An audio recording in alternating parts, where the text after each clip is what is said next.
in the chat. Yep. On YouTube for questions. And the stream working? Do you see me? Yeah. Cool. We got people in there? Sure. 1 second, I'm just opening it. I see you. Hello, everybody. Hi, there's Dominic Pepino.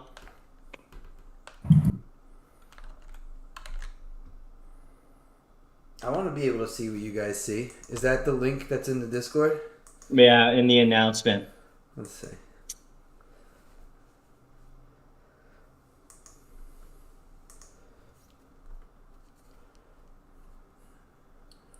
Let's give everyone a minute. Oh, what's up, friends? I see everyone writing. Now we got them.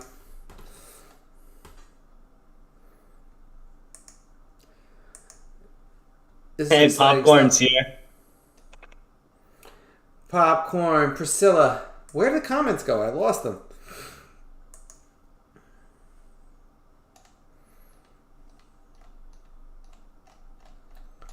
Well, someone... There it is. I see the comments. Yeah, so what's up, everybody? I'm the guy on the YouTube account right now. So we got Andrew Ragusa here, the man who needs no introduction if you've come from the server.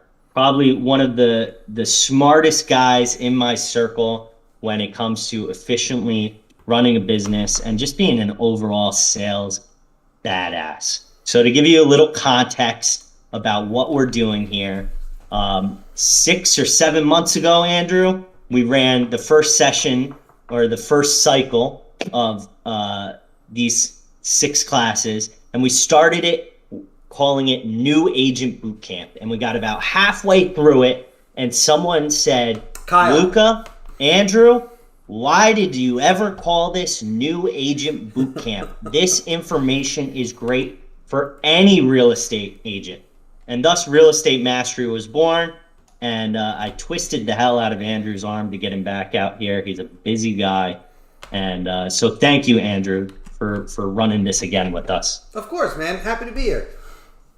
So, I'm just going to jump into it because we're about 3 minutes in. And I just want to say hi, everybody. If you don't know me already, my name's Andrew Ragusa. You've probably seen me or heard me, rather, talking on all the masterminds. Luca's always bringing me up stage and try to give people advice and stuff. Just to give you a little background of who I am and what I've done. So I'm a real estate broker in Long Island, New York. I have a little brokerage where at one point, I've been through about 25, 30 people already, but I have a small niche team at the moment of 6, 7 people. I'm bringing on 2 new ones. And what happens is that I look for people specifically who are willing to hustle and work. And if they don't do that part, I don't keep them. I don't hold licenses. So I'm going to keep this small little niche circle. And the reason I do that is because who you surround yourself with will determine your performance, and it'll affect your mind and your thinking. And I'm going to get a lot into that in this class because this entire class is on mindset. So just to give you a little bit more background, some of the things I've done is I have started a real estate fund. I'm trying to raise my computer, but the camera cuts my head off. I started a real estate fund where I let investors invest money into the fund, and then I went out and did a bunch of house flips, and I would pay investors a portion of the profit, and I would buy houses using other people's money. And in fact, in that fund, after we were done doing house flips, I ventured a little bit into buying rentals, and I bought some 3-family properties using all other people's money, and I promised them 10% return on their money, so I took 10% out of the rent, sent it to them, and then the net profit was mine. So I started buying real estate using everyone else's money. I had no money in the game, so I had no money in any of these houses. And then, what else did I do? I created a coaching program. That really didn't take off because I noticed a lot of realtors, I think there's too many gurus out there, and people get turned off by that. So then I kind of took a back seat and said, you know what? I'm not going to sell this coaching program. I'm just going to go out there and share the knowledge of things that I've done and see, if people like it. If they like it, great. We can work together on something. We can find ways to partner up with each other and do something together. Even if you're in another state, there's probably ways we can make money with each other. And maybe I do a little one-on-one if people want it and they want to pay for it, fine. But for the most part, a lot of times I just come here on this Discord and just share things for free. So between running the brokerage and the real estate fund, I'm also a partner in a real estate school, so I get Agent CE, and I own a food truck. I've had my hands in multiple businesses, and it always comes down to the sales skills. And the thing that makes a realtor incredible at what they do is always the mindset. And it doesn't necessarily have to be a realtor. It's any entrepreneur. It's the mindset. And that's why I start this course with a foundation on mindset. This is the most important part of the business. In fact, right now, we're all going through the hardest market I think I've ever seen. I've only been doing this 8 years. I'm sure people who have been doing this longer than me are saying the same. This is the toughest time I've ever seen it. And right now, mindset is more important than ever before. So I want to get into some things, and I don't do a lecture. I like to pull up websites and show you things and give you resources and examples of stuff. But just this class specifically, I want you to take out a pen and paper, and we're going to do a little bit of a journaling exercise because you need to write out your thoughts when I ask you these questions. Now, hear me out. If you're that personality type that's kind of like me, okay, I'm warning you now, do not repeat my mistakes, okay? If you sit there and say, I don't need to write it down, I'm just going to think about it in my head, I promise you, you will not get the same effect from what I'm trying to teach you here, okay? There is some magic that happens when you take a pen and a pad. I didn't write anything on here I don't want anyone to see, right? Take a pen and a pad and write out these thoughts. Literal magic will happen. You will write these thoughts out of your mind, and in that process, then the time it takes to formulate the sentence and move it to paper, you will develop more thoughts and more things will come out. You kind of make realizations and see things a little differently just because you took the time to put it on the paper. I promise you, thoughts happen like this. So if you take a few seconds to write out the thought, it gives you a little extra time to formulate it and get the full picture when I ask you these questions, okay? So just try to write it down if you can. I got my notebook, brother. All right, great. So let's start with this fundamental idea first that I want you all to kind of realize, and that is reality is subjective. And what I mean by that is everyone has their own reality. Okay, so literally think about this for a minute. Since the day you were born up until today, you have had a series of experiences, interactions, conversations, sights, tastes, smells, hearing. You've had extrasensory perceptions like feeling energy and spirits and whatever. You feel like the vibes coming off of people, off of places, off of situations. I mean, we've all walked into a place somewhere. You ever walk into a house and the hair on the back of your neck stands up? You're like, I just don't want to be here, right? So there's senses beyond the five is what I'm pointing out, okay? And since you were born up until today, you've had an infinite amount of these, right? And if you think about every moment in your mind that you have experienced something, there's been already an infinite amount, and your life's not over, right? With that in mind, you have to hold this idea in your mind as true. Use this piece of data as true. Use this so that when you interact with people, it might make it easier to handle others. And that reality is that if everyone has their own experiences, perceptions, and this entire formulated opinion basically in their brain of what happened to them, then not everyone on this planet will think and say the same things. They will not all be like you. We will all be different. And that also means, since there's 8 billion people on this planet, there's 8 billion different realities. I hope everyone understands what I'm kind of getting at here, okay? I'm used to having a conversation, so I kind of want to be like, you understand? No, I get you. It's right. Making sense. So, if it were true to prove the hypothesis, people would be different, and we know people are different, right? Right. So, let's say, for example, we want to communicate to another person. You want to get them to understand something.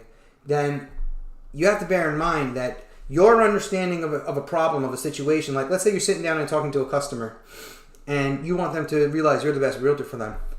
Your understanding of why you're the best realtor for them has to be, carbon copied, duplicated into their mind. But you have an obstacle in the way. And that obstacle is that you don't know what experiences, ideas, beliefs, and all these things that have happened in their lifetime that's changing that data as you send it out to them. So like you're sending across, I'm the best and this is the reasons why, and you're going through your listing presentation and blah, blah, blah, blah, blah, blah. But they're not receiving 100% of what you're saying. So what we want to do as a salesman is be mindful to pay attention to the visual cues that people give in conversations. So let's say you're having a talk with a person and you're telling them, we're going to list your house and we're going to charge 6% commission and this is what you're going to get. You're going to get A, B, C, D. Now, a lot of these words that you're reading out to them are not going to be words that they might use on a daily basis, like the word commission. How many people before you got into real estate used to use the word commission? Now, some people might not fully understand the word commission. And that misunderstanding right there will cause a hang-up in your conversation. And it'll actually prevent the customer from being able to do anything, to make any decisions and move forward with you because they're not fully grasping what commission means. Sometimes, I'll give you a perfect example of this. Let's say you take a listing or you're going on a listing presentation and you tell a customer, my commission is 6%. Okay, and they're like, oh, that's too high. Okay, fine. You negotiate it, you bring it down, whatever, you drop to 5, you drop to 4, whatever you decide to do. Which, by the way, you don't have to drop by whole numbers. You can drop by fractions. For those of you who don't know, never drop by a whole number. If you say your commission is 6%, drop by, okay, I'll do it for 5 3/4 or 5 1/2 or 5 2/3, right? You don't have to drop by whole numbers. You can make your commission a percentage of any number. So you lower your commission, and then they still are hung up on something, right? They might not fully understand what it means to pay a commission. They're just looking at this number like 5%. I mean, this house is $500,000. That's $25,000 I got to pay this person. But they're not grasping the reality that right now their house is a physical, thing of bricks and cement, and it's out here in this world, and you can't pick up the house and exchange it for food. That house needs to be turned into cash. And it's not like where they go to a store and they actually have to do a buy and sell where they do an exchange. Like, okay, here's money, you give me service. This is the only position where they're doing service for money. It's reversed. So they don't always realize what's going on. The point I'm making here is that when you're communicating with other people, they're going to have different realities. Now, what I don't want you to do is I do not want you to let other people start affecting your reality. If everyone on this planet, if there's 8 billion people on this planet, and they all have a different sense of the world, they all have a different reality, can you fully expect other people to completely understand you? What do you think, Luca? No, not at all. Right. Not at all. Because they don't know.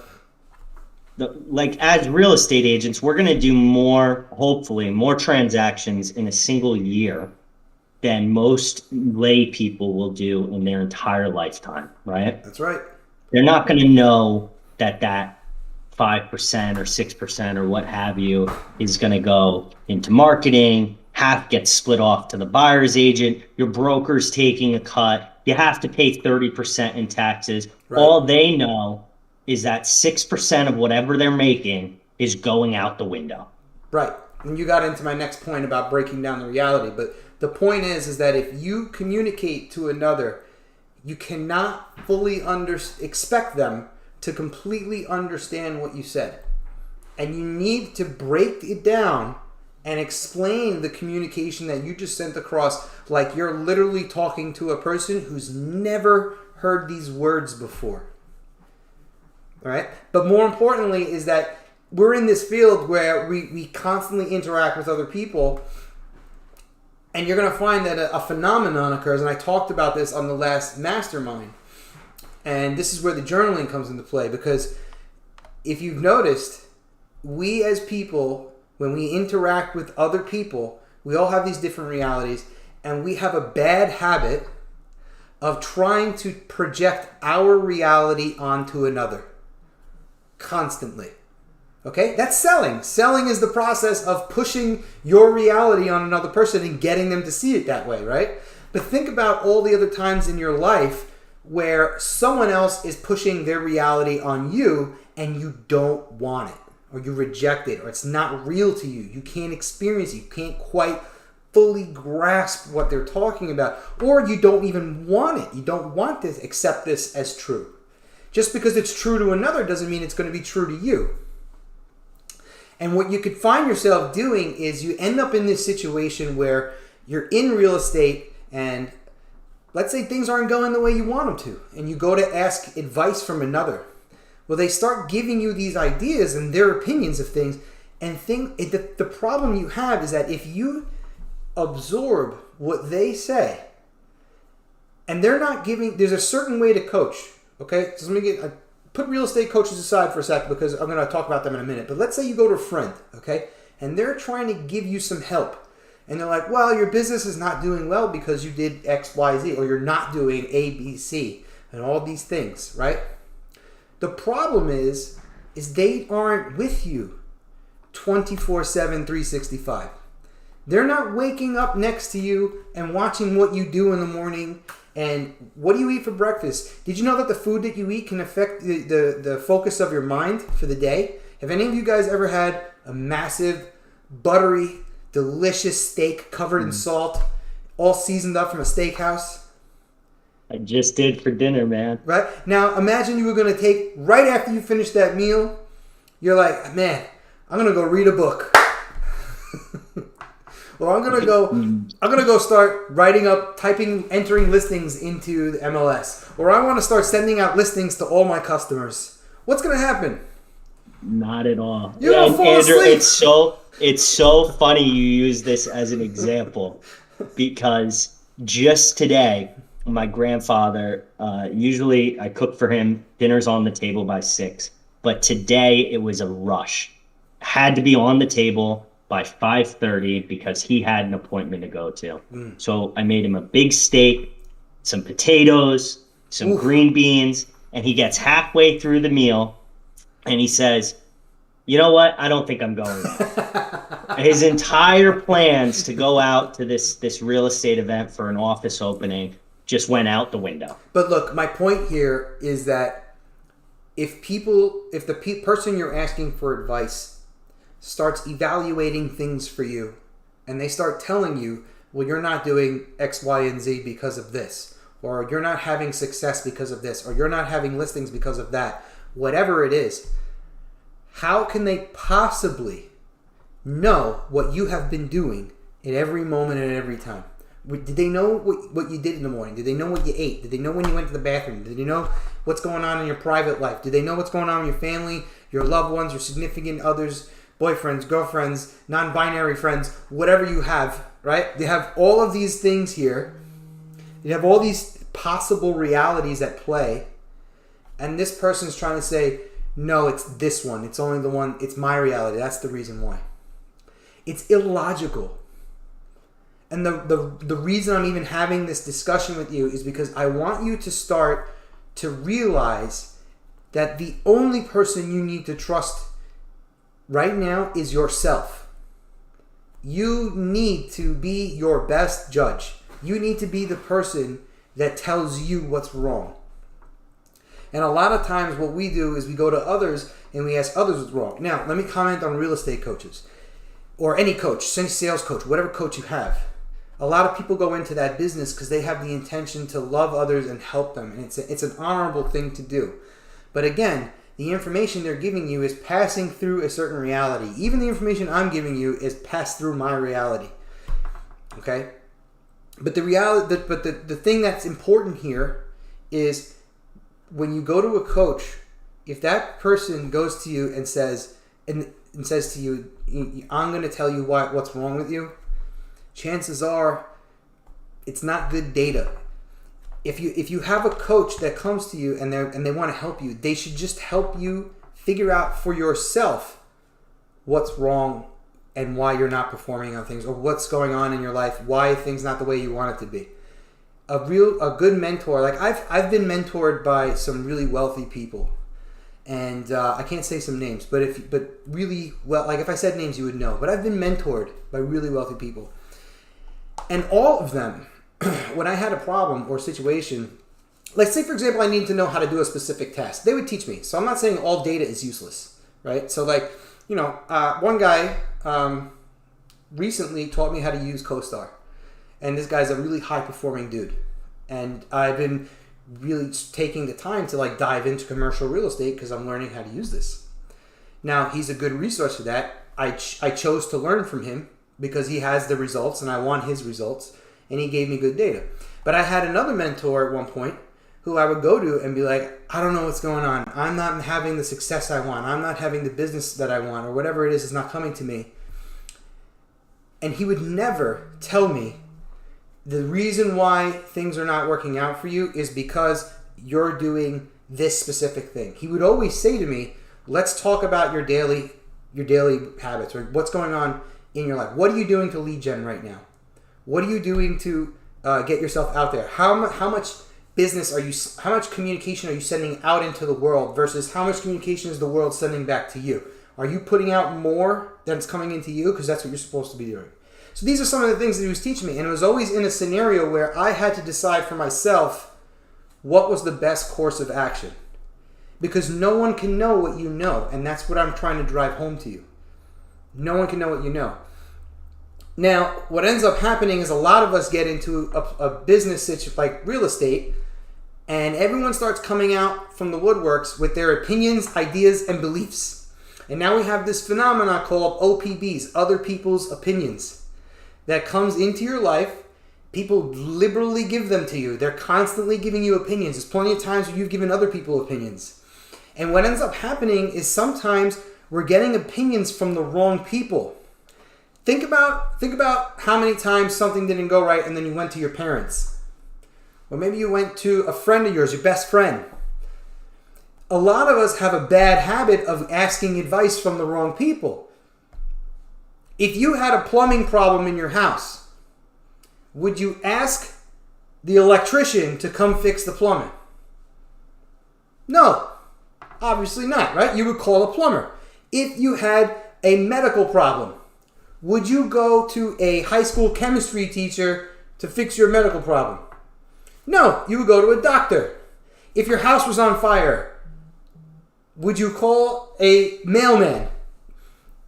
Okay, am I driving this point home here? So when you're getting advice from people, we want to be selective about who is giving us the information.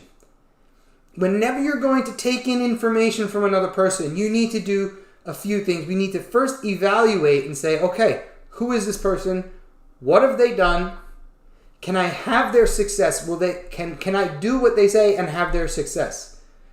Do I have the equipment, the tools, the vehicle for success? If anyone doesn't understand what I'm saying like that, like let's say for example, you mentor under a huge real estate broker, like I'm not going to say any names, but you mentor under a huge real estate broker, like a really big player, right? Someone that everyone knows. And they're like, Ryan Serhant. Okay, Ryan Serhant. Your mentor under Ryan Serhant. And the guy has every intention to help you because he agreed to mentor you, right? But Ryan Serhant has a few things under his belt that we all don't have. First of all, he has a publicist. He's a team of publicists. Okay? So he's getting himself out there. He's getting on television. He had his own reality TV show. Can I get my own reality TV show? Do I have enough money to hire a team of publicists? Do I have all these tools that he used to promote himself and brand himself and then have his results? It's not realistic to me. Right? So you want to select a mentor who's at the right level for you to duplicate what they have. If you can copy paste their results into your life, they need to be at a level that you can achieve. And it's always a gradient scale. So let's say we start with a mentor, right? And a mentor's down here. Ryan Serhant's up here. But I'm going to start with this mentor because I'm brand new to real estate. Well, eventually I'm going to move up to another mentor, and there's going to be another mentor, and another mentor, and another mentor, and then I will mentor under Ryan Serhant when I have the funds, when I have the money in place, hey, you know what? I got $3 million I can spend on marketing. Ryan, who's the team? Who do I got to go to? I want my own reality TV show. How do I do what you did? Do you understand what I'm saying, Luca? Does it make sense? Yeah, absolutely. So where do I get my chiseled 6-pack abs, right? I won't go. Find the guy who's got like the 2-pack first, then you find the guy with the 4-pack. Exactly. Walk before you can run, right, essentially. So the most important thing I'm trying to nail home with you guys is that I want you guys to be confident with who you are. I want you to understand that when people give you information, it passes through a filter, it passes through a lens. And unless you ask the right person for the information, it's not always going to be the best resource. We have to be selective of who we go through. And then understand that even when that information comes to you, there's a different level of understanding. You know what, Luca, let me ask you something. When you first started in real estate, did you have anyone came out of the woodworks and say, ooh, that's a tough job. I don't know if you could do that? Oh, a ton of people. Yeah, it happens to all of us. But tell me about it. I mean, even my friends, real estate was such a huge shift for me because before I got licensed, I was really like a stoner party guy. And I had that reputation as such. Mm-hmm. And, you know, my group of friends and the people around me at the time were very anti-establishment, quote unquote, the man. And it was like laughable. You know, they laughed. I remember them laughing. You're going to sell houses? Yeah. Like they just couldn't fathom that it was something that I was going to do. Right. And lo and behold, I went and I did it, and I really don't have that circle of friends anymore. And they're all still sitting on a couch smoking weed. And so, you know what I'm happens? sitting in a fine suit from Macy's smoking weed. None of them have the Macy's VIP card like you do now. So it's all their loss. Yeah. That's it. But you know what happens, guys, is that a lot of these people come out of the woodworks. Let's say you're going to start into real estate and people get wind of it. Now, it's not that they want you to fail. Some people might want you to fail because there are assholes in this world. Okay, fine. But I'm going to say 80% or 85% of the world are good people. And most people want you to do well. But it's not real to them that you can do well in real estate. Mm-hmm. So they give you their advice. And it comes from a place of love, but they give you their advice. And what happens is, unless you start scrubbing out your mind and clearing out by journaling, which I want us to do in 2 minutes, and writing down all the ideas, beliefs, opinions that other people gave to you about whatever topic you want. It can be real estate.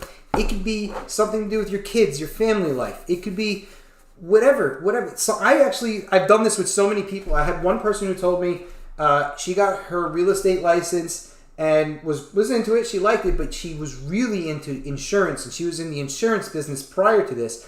She had quit the insurance business because she had kids, and her husband wanted her to be a stay-at-home mom. Long story short, after 3-4 years, they got divorced. And I didn't say it to her, but in my mind, I'm thinking, yeah, no wonder, because she said, I did not want to quit my job. I did it because he wanted me to. And she put off something that she really wanted to do, and she wants to raise her kids, but she wanted to raise her kids and work. But instead of doing both and being happy with her decision, she did what someone else told her to do, and they broke off with each other. Ultimately, she ended up getting her real estate license to try something new. She fell in love with real estate, and she's happy again. But this is a perfect example of when we go out into the world and we talk to someone we love and we ask them for advice or an opinion on a situation, and they give one, or they say, hey, why don't you do this? Why don't you try that? You know, whatever. She might have went to him and said, hey, what do we do? We're having a baby. And he's like, you know what? It's probably great if you just stay home and raise them, and I'll take care of the income. The guy probably didn't mean to do it in a way where it was like, you can't work.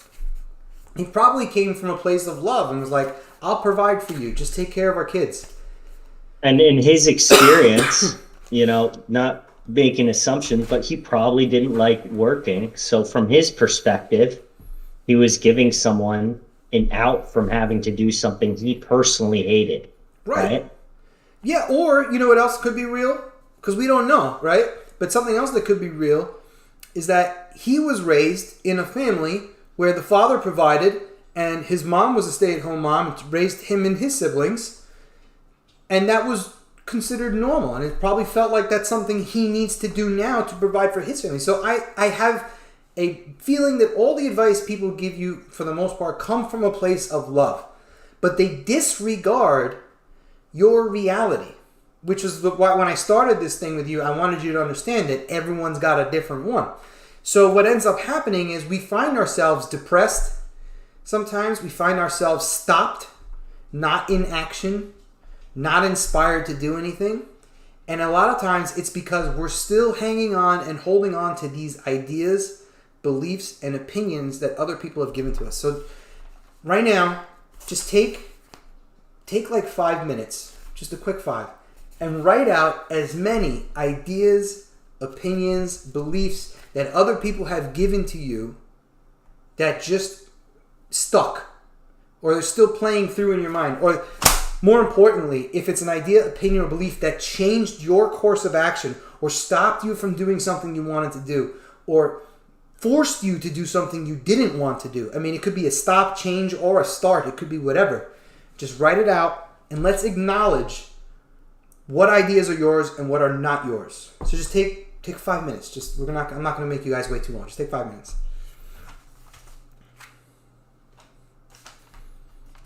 Well, while we're doing that, Andrew, Go for it. I'll give an example. So, ActuallyAgents, the whole reason that we're here, guys. When I thought about leaving the real estate brokerage and not managing it anymore, my mentor was my grandfather, and he told me I was absolutely crazy. It boggles his mind that someone can make money without having to wake up at 5 a.m. to go out, put on a suit and tie, right, and go hustle for business from construction workers and whatever, because that's how he made his money. Right. That's how he grew his career. And it's just very tough for him. He doesn't even understand anything about what we do. I'm sure he doesn't understand Discord. He doesn't get it. I mean, he was aged out before online leads were even a thing. Before online was even a thing. And that still nags at the back of my mind sometimes, Yeah. Probably tougher still, because I still live with him and take care of him. And then when I say I got a class tonight with Andrew, he says, "Oh, you're going off into Dada land." He doesn't understand that we're actually doing something, right? Yeah. I'll give you guys one for me. When before I created the real estate fund, I said I wanted to start flipping houses. And I got some money from an investor. They gave me $500,000, and I wanted to go out and flip houses.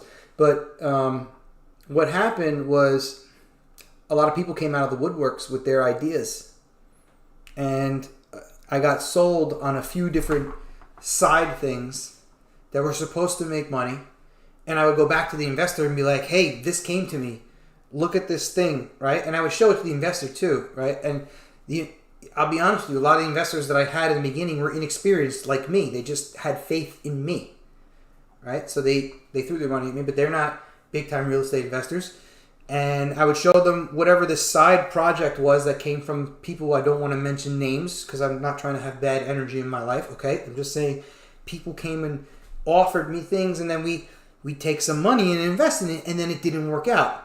And I would just lose the money. But the person who brought me the idea, he made plenty of money. Right? So things like this would happen. And it would take me off course. And I wanted to invest in the real estate fund. I wanted to create a fund and have people invest in it, right? But then other people come out and are like, "Oh, no. That's a great idea. Yeah, but real estate syndication's cool, but you should try this. And this is red. And you got to try this thing." This shit happens to people regularly. So what I want you to start doing is just, we only got 2 minutes left. Just write out as many of these that have happened to you. The big ones, the important ones. Who stopped you from doing something you really wanted to do? Who changed what you were doing and made it not quite what you wanted? Or who started you on a path that you were like, I really don't want to do this. And maybe you're just still doing it to see if it'll work out because you're committed, you're in it, and you're like, I really don't want to do this. Oh, bro, I'll give you one more. Go ahead. There's plenty. One more. College. Again, my grandfather. So now we're really peeling away the layers of onions in my psyche. Probably a lot roots back to my grandfather. But I didn't want to go to college.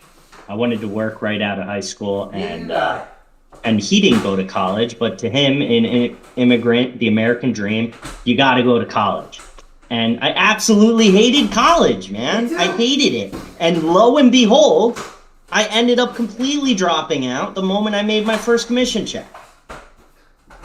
So I pretty much wasted a year and a half and a couple $1,000s on something I didn't want to do anyway because I trusted someone else's beliefs.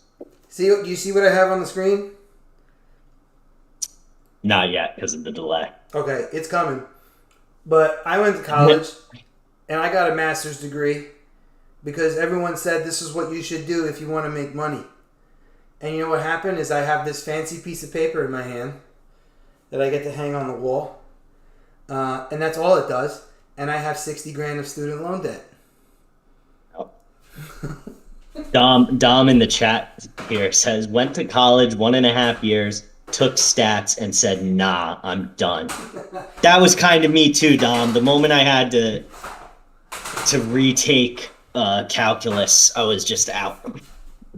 Let me tell you something. Dom is smarter than I was when I was younger because I went all the way through. I did a bachelor's because that's what people said you needed. And then when the bachelor's didn't work, I did the master's only with the intention thinking like, okay, if I get the master's, I'll definitely get a high-paying job. And I was wrong on both. So I did it twice.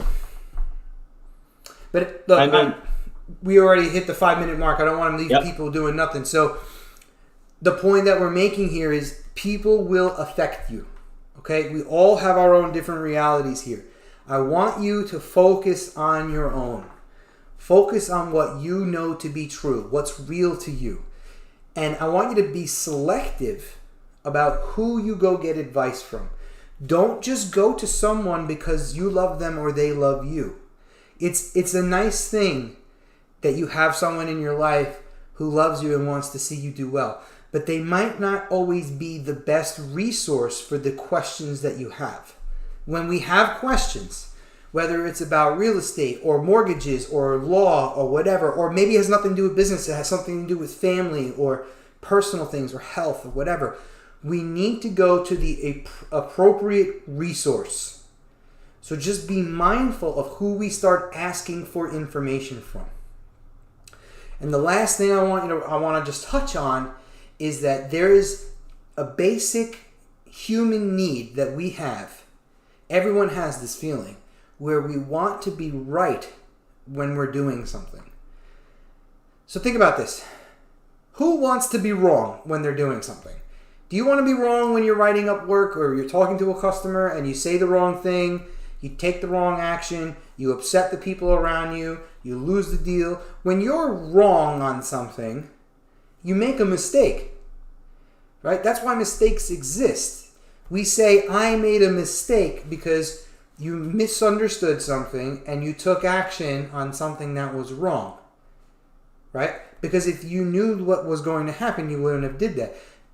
That's why we have regret. Regret only exists because we did something, learned about something after the action, and then looked back at what we did and said, oh, if I knew this was going to happen, I wouldn't have done that, right? If you knew in the beginning what you know in the end, you wouldn't have done it. So we can't beat ourselves up over that. We didn't have the information in the beginning that we had at the end, right? But when we make mistakes, we're taking action on something that was unintentional. The result that we wanted was not what we wanted. So as a rule of thumb, all of us, every human on this planet, we want to be good. We want to do the right thing. We want to be right about what we're doing. Now, since all those realities are different, okay, we all have a different understanding of the world, then we all have a different opinion on what is right and what is wrong. There are some that are universal. Like, there's a 95% of the population says murder is wrong. Then you have another percentage that says, what's wrong with murder? Right? You have crazy people out there, right? But most people think murder is wrong.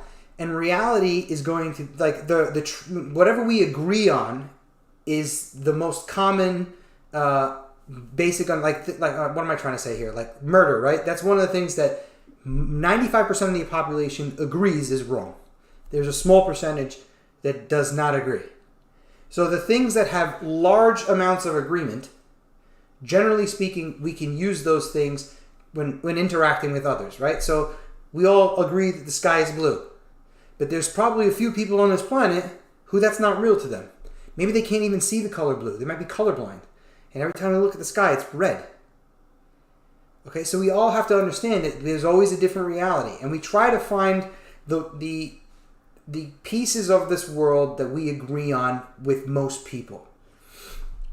So now when we are interacting with our customers and they say something like, I thought my house was worth $1 million and it's not worth $1 million, nobody wants to be told, well, it's not. Well, no, you're wrong.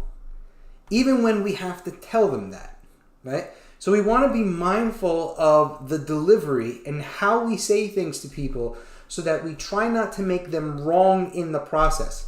And if we can understand that even when they say something that's not true, like my house is worth $1 million, but you know it's only worth $800,000, we can at least understand why they think that way, right?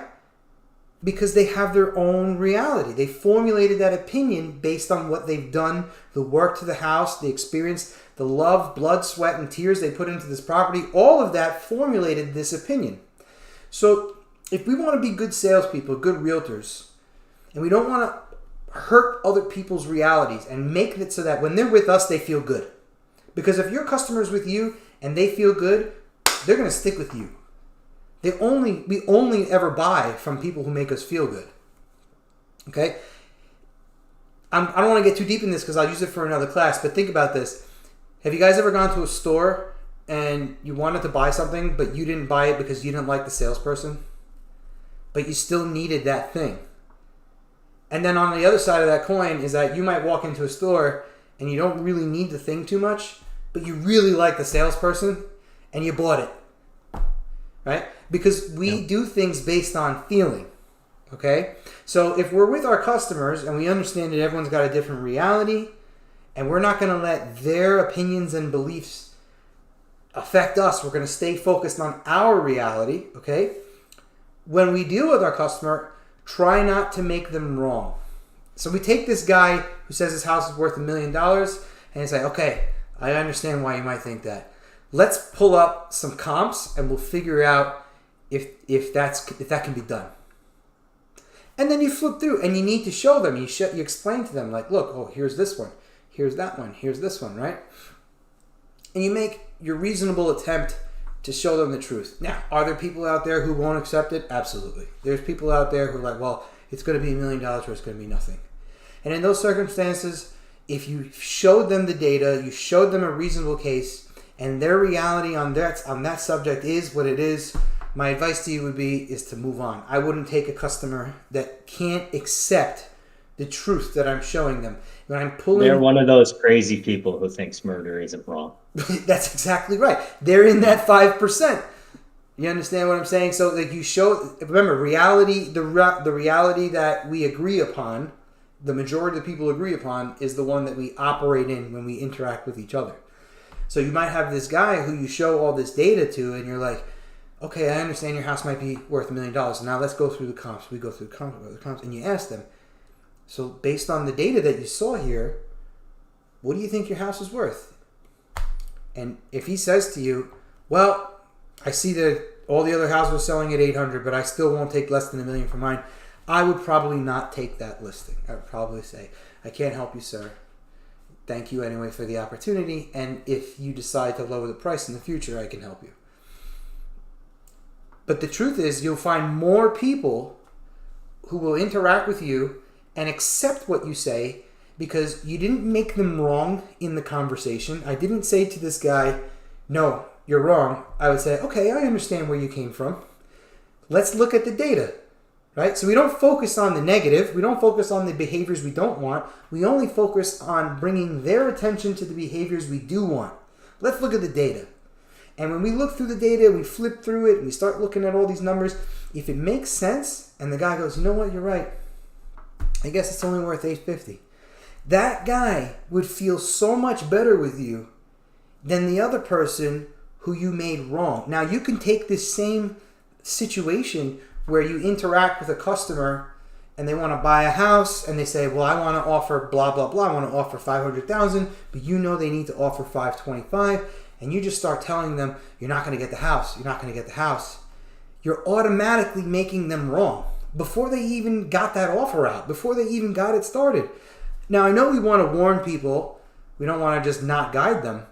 But the delivery of how we say it to them has to be done in a way where we don't violate what's going on in their mind. Because we don't want to put them in that situation where they're being made to feel like you're going to lose.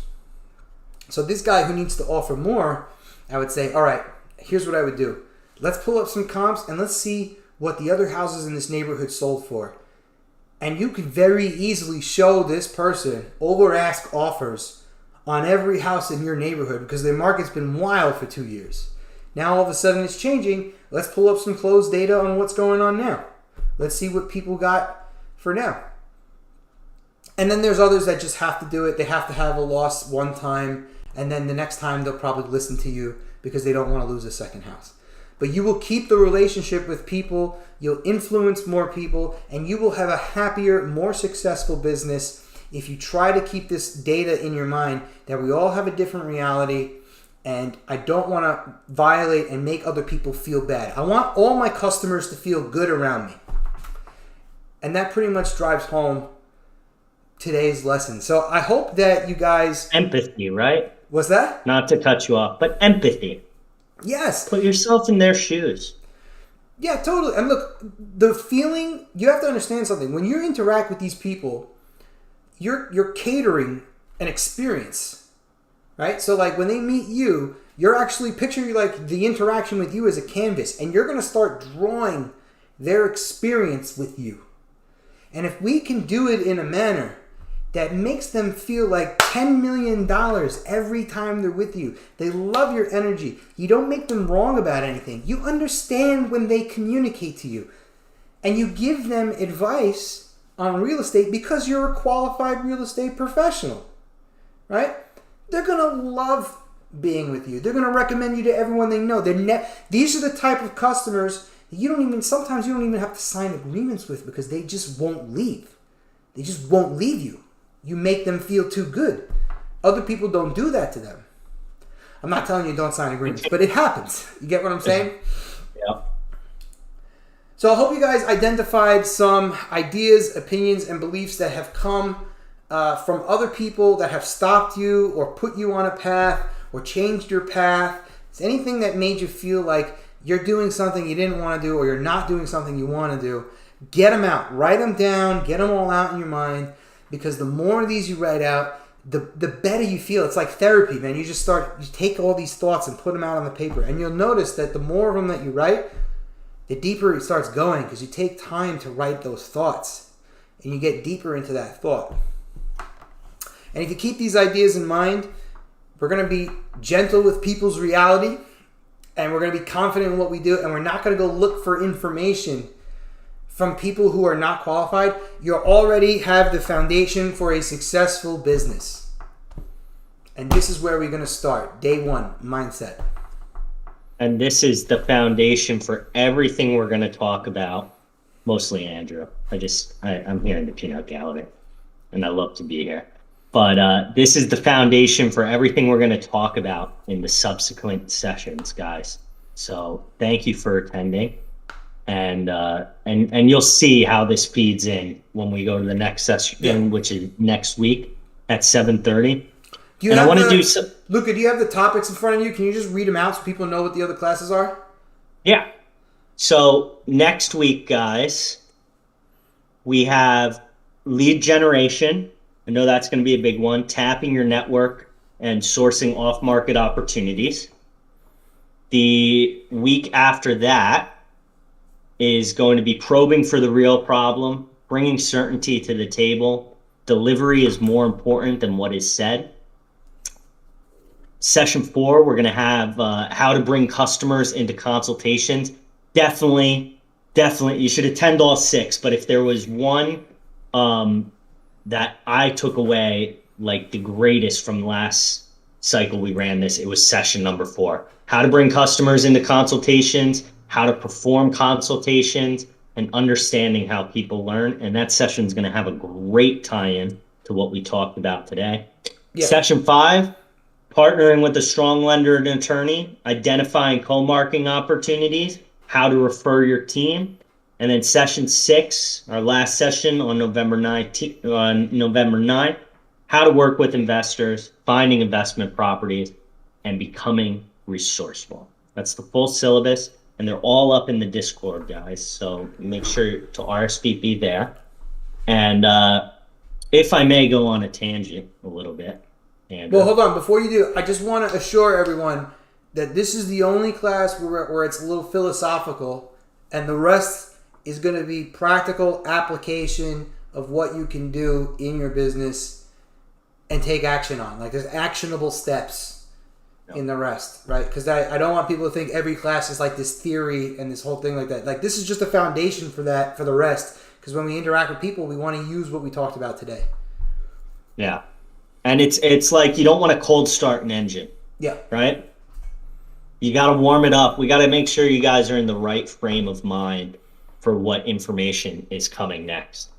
So I want to do something different because I know we have people in here who haven't won the free lead gen yet. And my goal is to eventually onboard everybody to the Discord for free lead gen. I just can't take 1 million people at once. Yeah. But what I want to do for this giveaway is I would love for you guys if you could screenshot the YouTube on your phone or just post a text post on Instagram. I'm going to drop Andrew Ragusa's Instagram in the YouTube here. Post a story, tag him, tell everybody that you enjoyed this session and that they should attend the next one.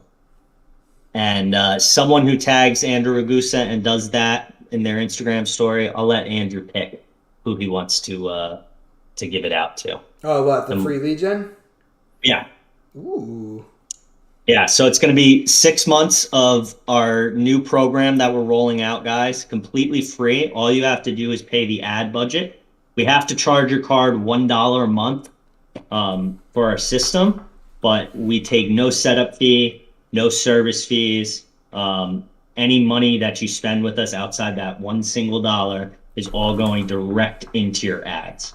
So someone who does that is going to win, and Andrew gets to pick. Guys, let me tell you something. I worked with LGG Media in the past, and I was actually on a Zoom call with them yesterday, and I love these guys. I love LGG Media. The team is probably the most responsible group of people I think I've met in the real estate lead gen area. And I'll tell you why I say that. If any of you guys have ever interacted with the people over at Zillow or Realtor.com or OpCity or Ojo, I mean, Ojo's not too bad, but OpCity and Realtor.com, they don't give a shit. Like, they're like, here, take, we're dumping leads on you. They don't care your experience is like, well, and they don't make you feel like you're a part of something. And when I talk to Juan and Scott and Jonelle and Sam, they make me feel like they're my support. Like, they're there for me. They care about my results and what happens to me. And Juan has put his money where his mouth is in the past too, and helped me in situations where it wasn't going the way I needed it to go. So he made it go the way I needed it to go. So I'm just letting you know that I didn't do this specific pay-per-click thing that he's giving out for free. I didn't do that yet, and I'm not saying I won't. I probably will. But my experience with the team is that they care. They care. And that's someone I would do business with 24/7 because that's more important. They want to see me have results. Yeah. Thank you, Andrew. No, I didn't mean that. For sure. Yeah, they are good guys. There's a reason I'm partnered with them. And we're going to talk about getting Juan in to do a class. But I think we'll wrap that up here, Andrew. Yeah. Thank you, everybody, for coming. It would mean the world to me if you could like the live video before you leave, subscribe to the channel. We post all the recordings from the masterminds, from our one-off classes that we do. And what would mean the absolute most to me is if you could tell one person that you enjoyed this class, you got something valuable at it, and invite them to come to our next one. They're going to be every Wednesday at 7:30. So that's what you can do for me. I'm reading some of these comments and I'm having a good laugh here. Oh, dude, yeah, this was a good comment section. A lot of people took umbrage with you saying that only 95% of people are against murder. The other 5%, There has we to got be a lot small, of crazies. How many running people? around. Or how many murderers are in jail? That's what I'm saying. I don't know what the number is. I don't know if it's 15 million though. But you know, okay, fine. 99%, whatever. Yeah, whatever. You guys got the point. All right. Well, thank you. You gonna be at the mastermind tomorrow? We missed you when you were in Italy. Yeah. Come hang out. You don't have to. I mean, You're if I already can, I doing will so much for sure. for I us. enjoy going, so it's just a question of what I'm doing. Yeah. Well, guys, make sure you give Andrew a follow. He's always around the Discord anywhere. He's a really open and approachable individual, and he's been a real resource to me. So make him a resource for you. Bye.